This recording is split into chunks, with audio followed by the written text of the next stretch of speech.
সবার কারণ বাবের ভারত নয়, তাই জন্য আমরা ভারতকে ছাড়বো না, এটা মাথায় রাখতে হবে।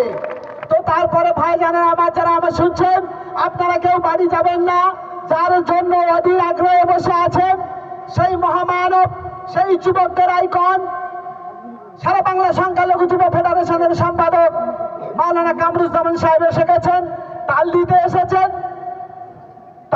এসেছেন। আর আপনারা কেউ যাবেন না, দয়া করে নিজে নেমে আসেন।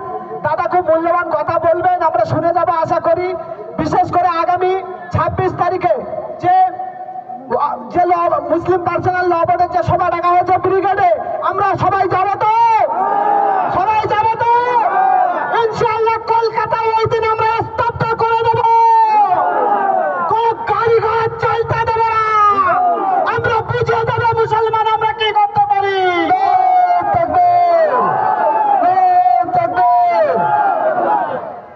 ঠিক আছে, এরপরেই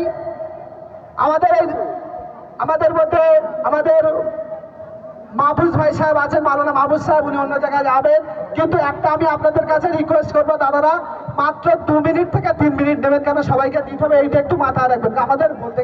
ঠিক আছে, মাহফুজ সাহেব একটু বলুন।